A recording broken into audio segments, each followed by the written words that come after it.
Bangladesh, and he was the person who arranged for the oath-taking ceremony of the provisional government of Bangladesh near Meherpur, now called Mujibnagar, on April 17, 1971. He is a witness, he is a participant in the 1971 Liberation War of Bangladesh. Today he will be talking to Doordarshan and All India Radio about that glorious period, especially about April 10th and April 17th in 1971. Thank you so much, sir, for agreeing to talk to Doordarshan and All India Radio about this, specifically about these dates and in general about the Liberation War of Bangladesh. Let me begin, sir, by asking you about a very important thing. At that point of time in 1971, several civil servants switched their loyalty from being a civil servant of Pakistan to Bangladeshi civil servants, or switched their loyalty to the Liberation War of Bangladesh. Could you tell me about the role of the civil servants who did this at great personal risk, I'll say? It's a long history crammed into a short period of time, 9 months. But it goes back a couple of decades when Bangladesh was facing challenge to its language. So 1952, the language movement of Bangladesh in East Pakistan was the precursor of a lot of other things to happen. That was the renaissance of our language.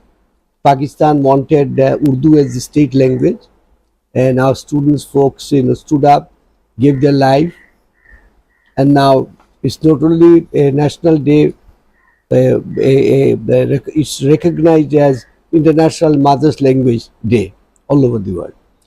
And following on that, there were political movements which gradually got into momentum, led by Bangabandhu Sheikh Mujibur Rahman. It started with the simple question of the rights of Bangladesh, East Pakistan in the framework of Pakistan, economic, political and other rights. Then it picked up momentum to emphasize that these things have to be sorted out through election and through a due process of democratic process. That's how 6-point program was drawn up by Bangabandhu Sheikh Mujibur Rahman, which were the foundation of our negotiation with Pakistan. It had in itself, some of the very essential issues that we are facing then with Pakistan. And then when Pakistan military government, swept aside the 6-point demand, arrested Bangabandhu Sheikh Mujibur Rahman, and then aborted what was to have been a meeting of the Constituent Assembly of Pakistan in March 1971.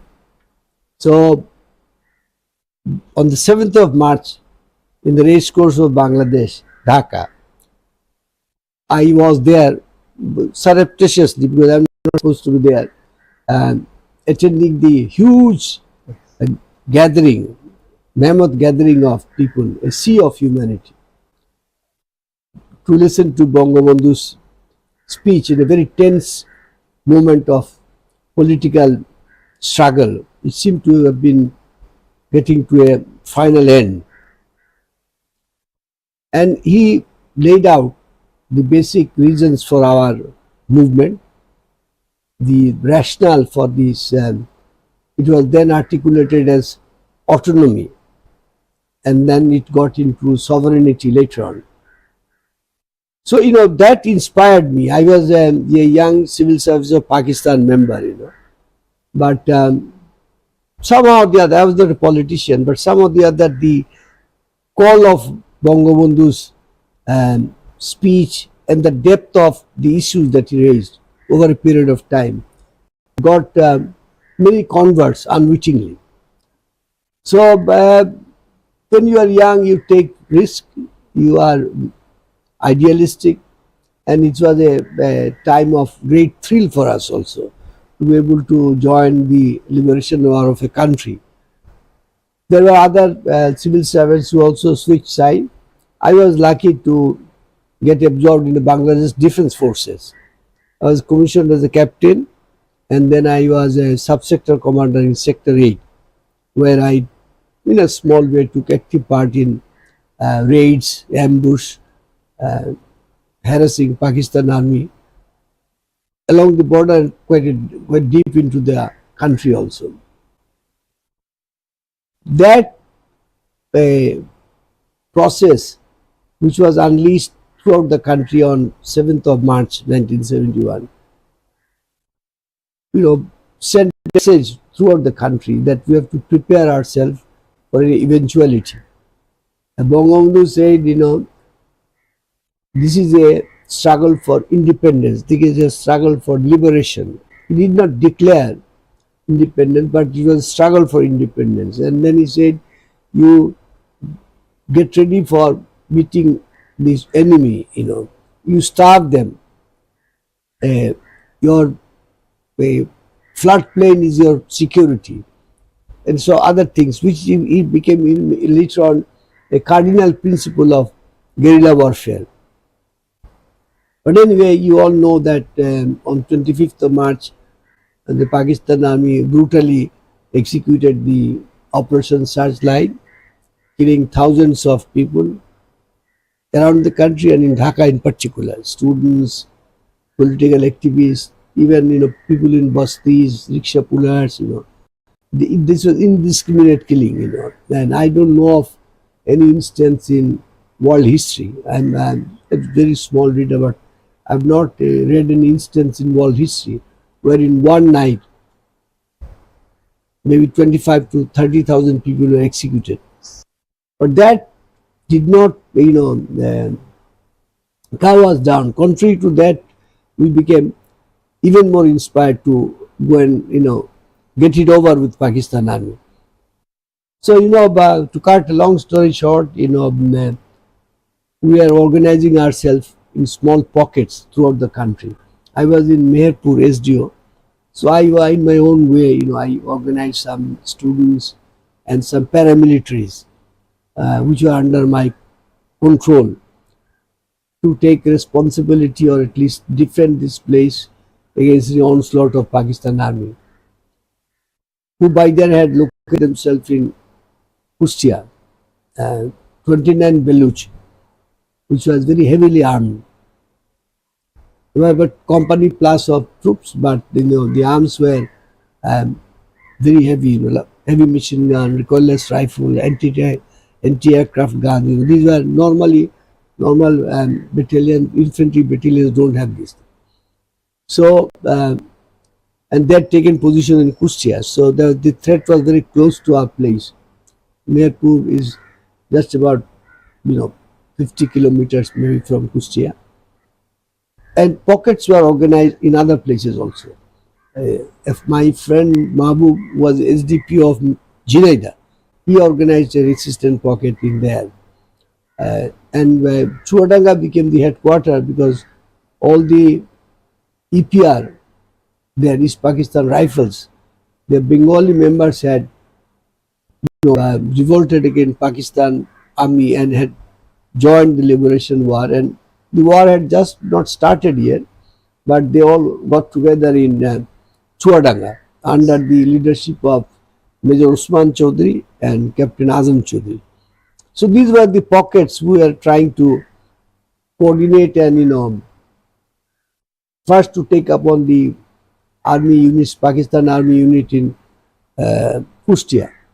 That happened around 30th of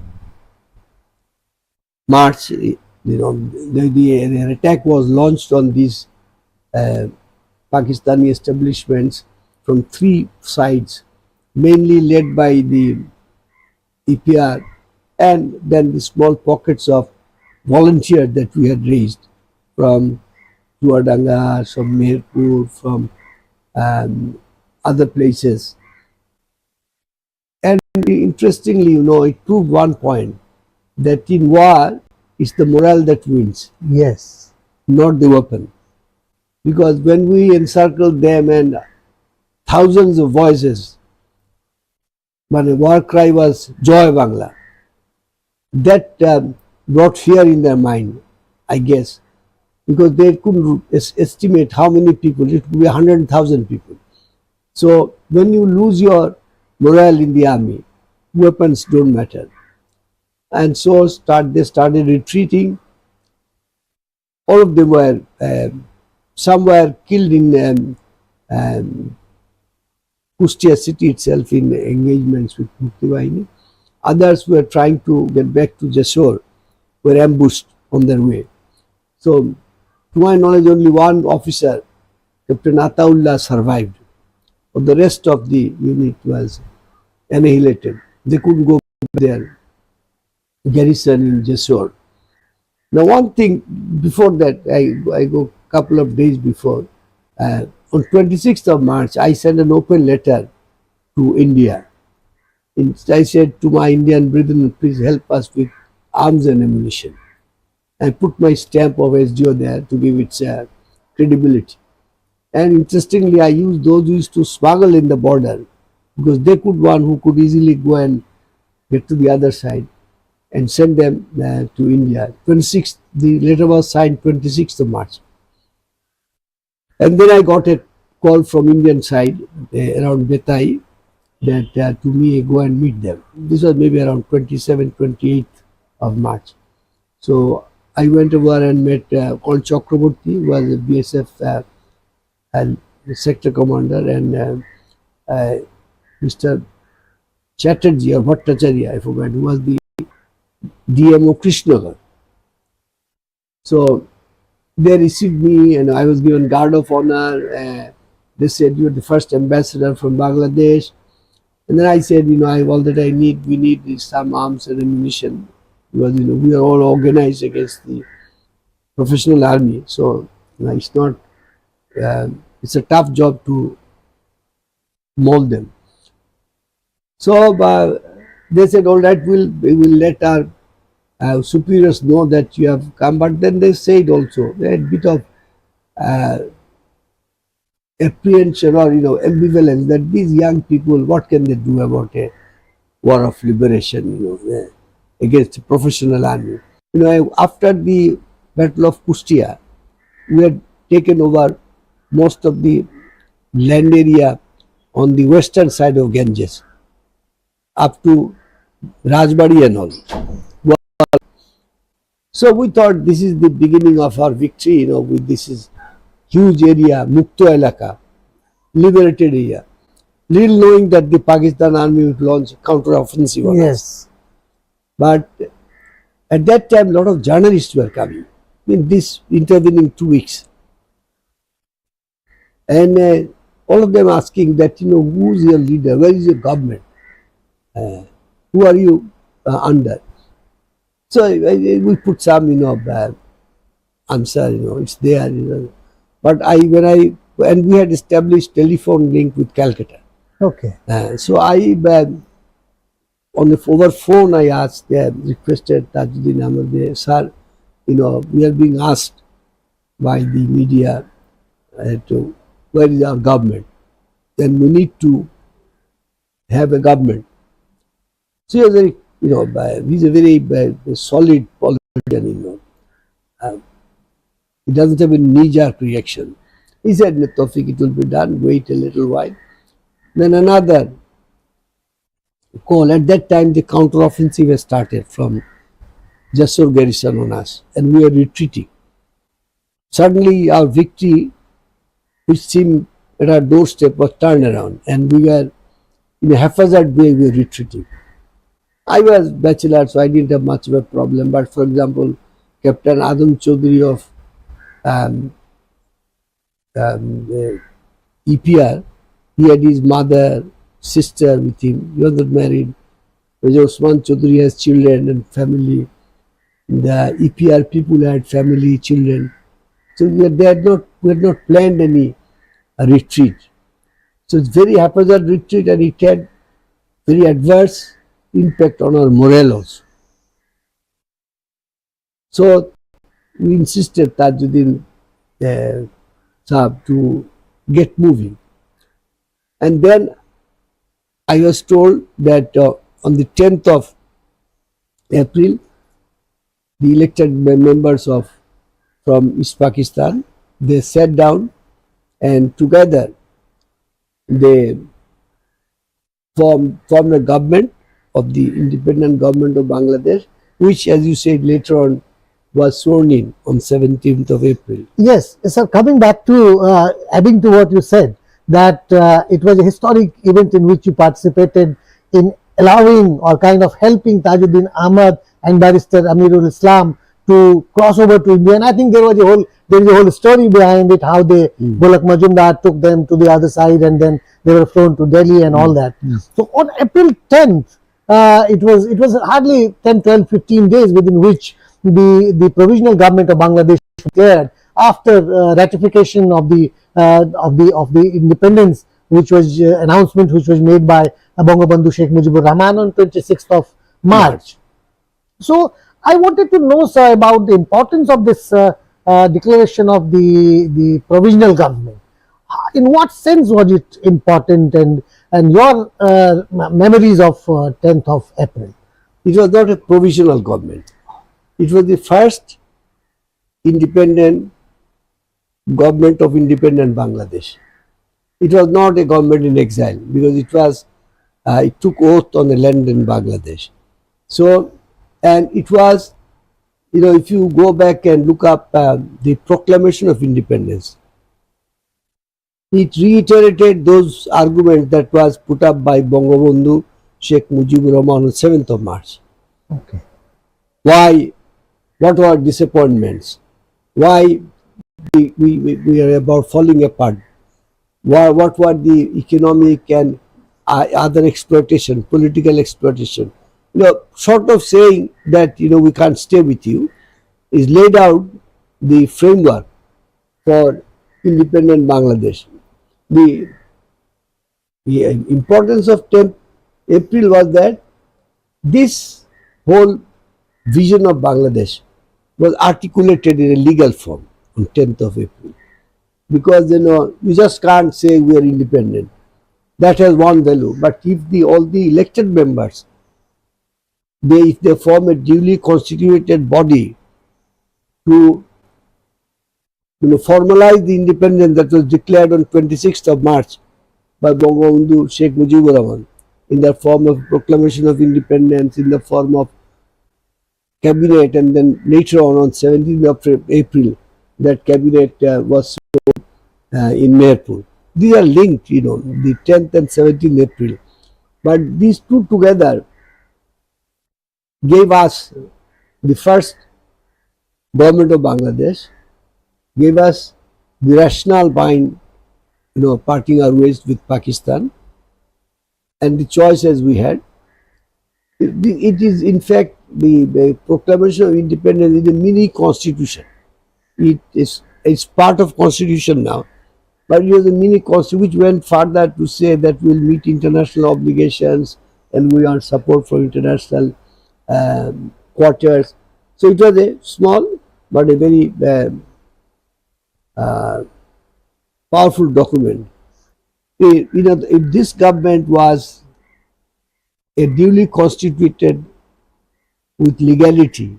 You mean to say that it was a full-fledged government because it was sworn in on the territory of Bangladesh, which was independent or self-governed at that point of a time, even though the area may have been small. Exactly. So it is not correct to call it a provisional government, but a full-fledged government. Full government, and that's how when the government was sworn in, Bangabandhu Sheikh Mujibur Rahman was announced as the president, and Syed Nazrul Islam was vice president. Yes. And Tajuddin Ahmad was sworn in as prime minister, and there are other ministers. And it was said that in this proclamation of independence, in the absence of the president, acting president will take over the responsibility of the president. So, during the 9 months of liberation war, Syed Nazrul Islam took upon himself the responsibility of president, and Tajuddin Islam and others were, he was the prime minister, and there were others members of the cabinet. So, and It also, it's not correct to say it was a government in exile. They are working maybe in exile, but the government that was formed, sworn in on 17th of April, it was on a piece of land in Bangladesh, and that is why it was so important. And but it was both. I must say a lot of assistance from Indian side, because at that time the Pakistan army had reached Meherpur, which is about 10-15 miles from this place, Buddhanath Tola, in the border. Yes. So they could have, there was a risk that they could have come in short notice if they had come to know that something is happening. And also, if they could utilize Pakistan Air Force. But the advantage was, this is a bit of a kind of a, not fully an enclave, but that of half enclave. So if Pakistan Air Force had to do anything, they would have to go to Indian airspace. Okay. So that saved us from any air attack, and we were given some assistance from Indian BSF and bit of maybe Indian army elements to secure the perimeter of the place. So if I may ask you, sir, that on 17th of April, you were the one who oversaw the arrangement for the oath-taking ceremony. Can you remember some of the things, although it's a very old thing, but I think it is such a historic and such a moment that there may be many things which you might remember even now. Some anecdotes, some stories, or something that you remember from that day, sir.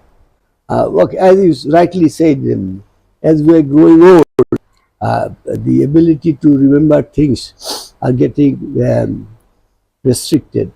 Few things, for example, we had reconnaissance this place for the final arrangement on 16th of April. So when we went there, so with the help of Indian BSF and all, and the local people were asked to get hold of some chairs, because it's a village, Yes. and to make a small podium, and then get hold of some people to sing our national anthem. These are small things, but it was very difficult to organize in that place. Yes. And the last one that was also became very important when the unit of Major Usman Chaudhary was supposed to give guard of honor to this new government, and he somehow got delayed on the way. So we can't change the program. All the dignitaries had come. Scores of media people, home and abroad, had come. So I told Mabu, who had a police officer, that can you organize some kind of a guard of honor. She said, let me try, but because I'm a police officer and these guys are not trained as much, but an hour or so will give. So they were taken to a corner, and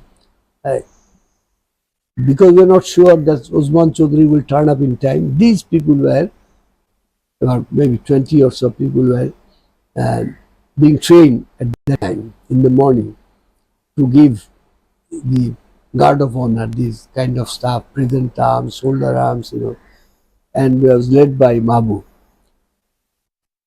So actually when the occasion came, nobody knew that there has been a substitution, that these guys are not the ones who are supposed to, because they had barely any shoes on their feet, the clothes were all dirty, and in fact at that time, since we were making very irregular retreat, disorganized, we didn't have much to eat also. That morning with those people in border outpost, Mamu and I had our meal maybe after 3-4 days. So we shared their dal bhat, I remember, but it was heavenly when we ate that. And the it was tough at that moment to reflect. It was very exciting for us, a romantic time that a nation is getting its first government sworn in. So it's very so and the one of the last chapters of that British history was to partition of India. So the British made sure that they would leave some apple of discord, and so there was a country, Pakistan, West and East Pakistan, 1,000 miles apart, Yes. nothing common except religion, and we had different language, different culture, and we never felt, in any meaningful way part of them. In fact, I remember when I was in Civil Service Academy, Lahore, when things were getting hot, I told some of my colleagues who had come from West Pakistan that look, you insist that this is Pakistan. So why didn't you first go and get Muslim countries around like Afghanistan, Iran together? Why keep an eye on 1,000 miles away? They had no answer. So that last part of British history was being undone. It's being finally put in the grave of history. That gave me a lot of excitement, a lot of pride that we could finally undo the last legacy of British Raj. Coming back to slightly different question, last two questions, sir. I hear some people in Bangladesh saying that considering the importance of April 10th, it should be declared some kind of a Republic Day or something. So how do you respond to this kind of a demand? So I don't know whether Republic Day or something, but the day is very important, as you said, in the history of Bangladesh. As much as 7th March was important, 26th March was important when independence was declared, and those were given effect by 10th of April and 17th of April. So I see them as and eventually on 16th December, I see them as in one string of history, and they all have their place in our history. Thank you so much, sir, for talking to Doordarshan and All India Radio. Thank you very much.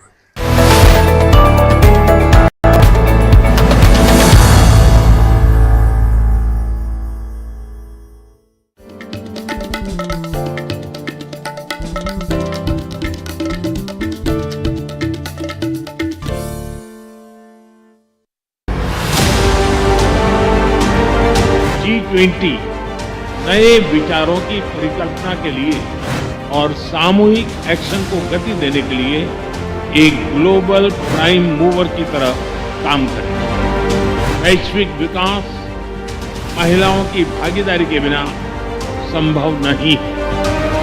Bharat की G20 अध्यक्षता की theme one earth, one family, one future में पूर्ण रूप से समाहित है।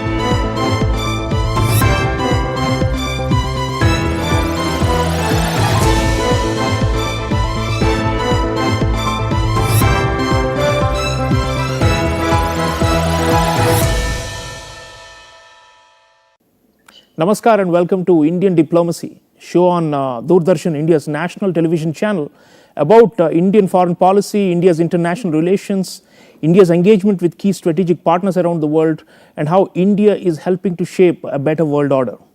Viewers, in this episode, we are taking up India's relationship with a very important special strategic partner, South Korea and South Korea's evolution as an Indo-Pacific power.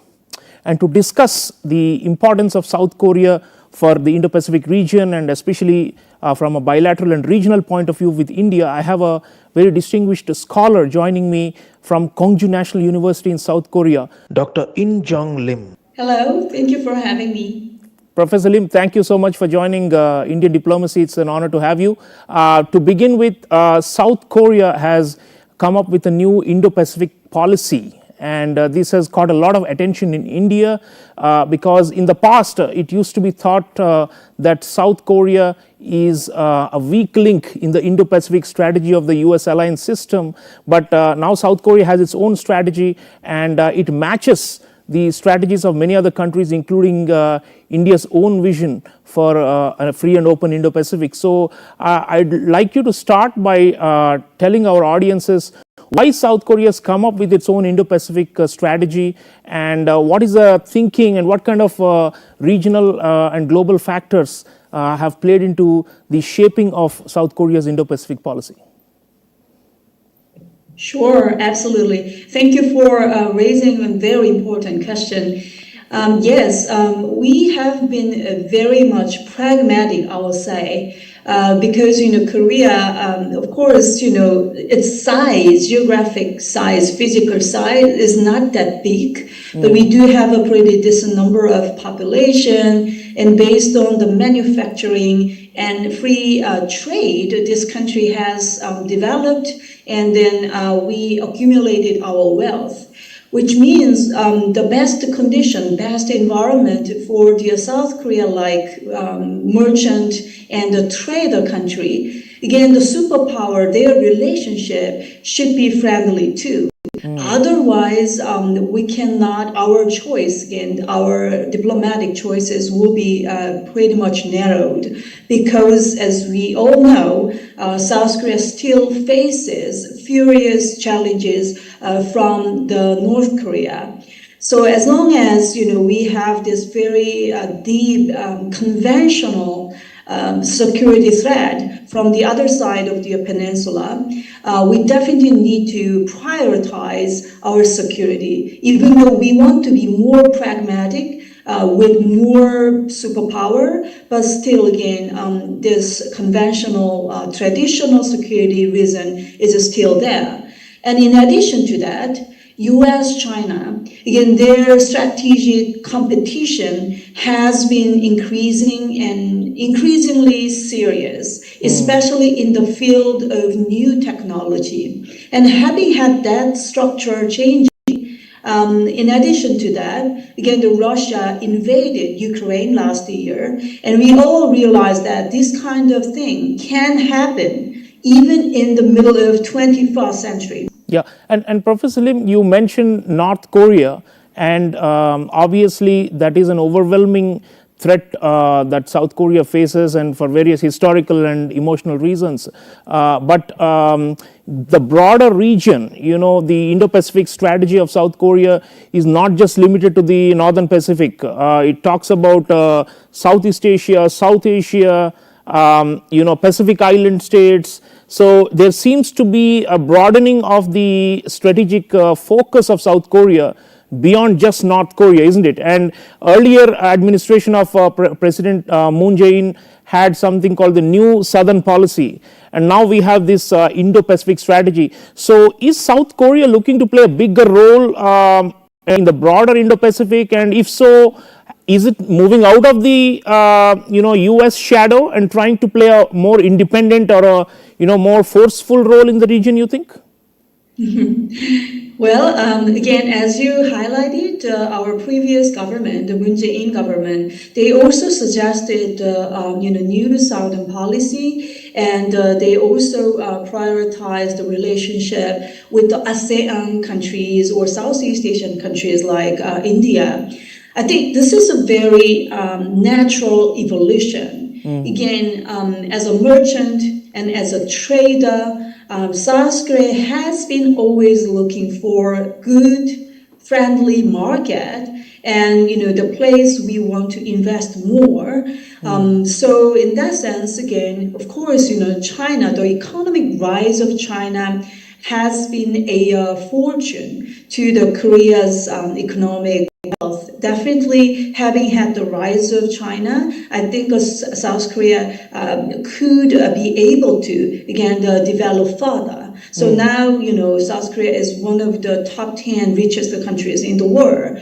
But again, we still want to maintain a good relationship with China, but gradually the market or how they conducted their policy has been gradually more and more risky to the Korean industry. And of course, the international environment changed a lot too. So having said that, definitely ASEAN and India-like countries, this is a fascinating market to the South Korea. Again, India now is the most populous country in the world. It surpassed China's position very recently. Not only that, again, India is the largest democracy in the world, which means, we can understand better. Again, our regimes are much more compatible, and militarily too. Again, the Korea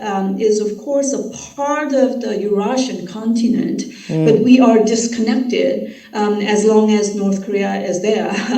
And as long as we don't have infrastructure connectivity with the Eurasian continent, South Korea is like an island.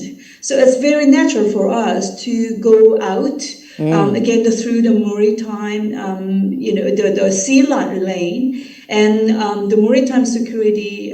Those things are naturally important for Korea. Again, our energy, for example, 90%, more than 90% of our oil, gas, those things are traveling along the sea lane, which starts from the Persian Gulf and Malacca Strait, South China Sea, East China Sea. Again, the maritime security is super crucially important for this island-like country. So definitely in that sense, South Korea, I think it's very natural for South Korea to think about bigger role or more,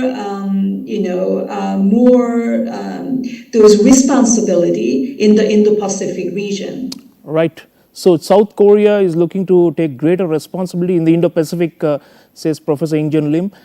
Viewers, apart from the Indo-Pacific policy, there's also the US alliance. And on that front, South Korea has been strengthening the US alliance and also patching up with Japan. And these are big developments. And I'd like you to hear a very important set of reports, watch these reports on the coming together of the old allies, US, Japan and South Korea. And let's hear this and continue the discussion. Sure. The United States held joint air exercises bilaterally with South Korea and Japan involving strategic bombers on Sunday. South Korea's Joint Chiefs of Staff said the exercise demonstrated the Allies' overwhelming defense capabilities and readiness posture. The South's military said in a statement that the exercise, quote, affirmed the United States' ironclad commitment to the defense of the Korean Peninsula. In a separate exercise, Japan flew F-15s over the Sea of Japan with US bombers, Japan's defense ministry said in a statement, calling the security environment, quote, increasingly severe. Leaders of Japan and South Korea met on Thursday in a historic moment because it's the first time that a South Korean president has visited Japan in 12 years. The two countries, both allies of the US but with centuries of animosity between them, are increasingly being driven closer together by China's growing presence in world affairs and mutual security threats such as North Korea. Underlining that subject, North Korea launched another long-range ballistic missile that landed in the sea between the three countries just hours before President Yoon Suk-yeol arrived in Japan. This video released by Japan's defense ministry is believed to show the missile's contrail. Yoon and Japanese Prime Minister Fumio Kishida hashed out several new agreements in the visit, including tightening intelligence sharing and ending an almost